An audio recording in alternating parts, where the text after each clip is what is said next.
Today was a soup kind of day at my house, so I decided to make some broccoli cheddar cheese soup. Here you see I'm chopping up my broccoli using my santoku knife. A santoku knife is a general purpose type of knife that is made for things such as chopping and slicing or dicing and mincing. Santoku is made of a thinner but harder type of steel that allows chefs to perform precision tasks. It was actually originated in Japan. And if you look at the side of the knife, you'll see small divots there. That's just to prevent the food from sticking to it. So after I chop up my broccoli, I noticed that I had 8 cups and the recipe only called for 6 cups. So I took out 2 cups of broccoli, set it aside in my prep bowl with the lid, and I can use that for tomorrow's dinner. And now I'm going to chop my onion. I just need half an onion, chop it into large cubes, and I'm going to drop that right in with the broccoli.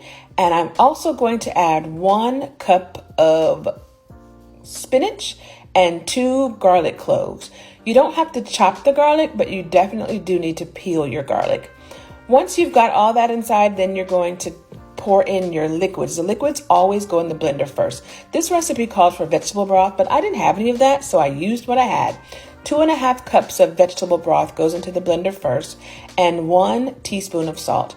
Then you can add your vegetables to the blender, close the blender, and you'll just need to turn the wheel to the soup setting, and the blender does all the work for you.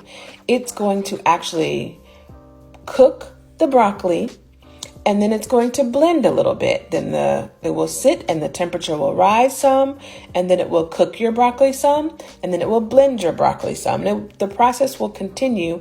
This took about 17 minutes before it was finished, and it just continued to rise. The temperature kept rising while the broccoli was cooking and the blender was blending it.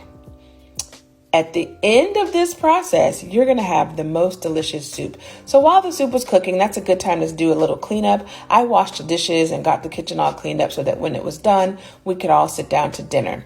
But you'll see the temperature is rising, and then the blender is going to cook a little bit.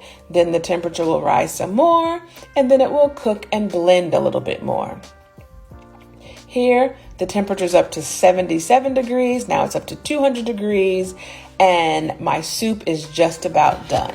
I poured it right into the bowl, topped it with some cheddar cheese, and served it with a couple of biscuits. My family loved it.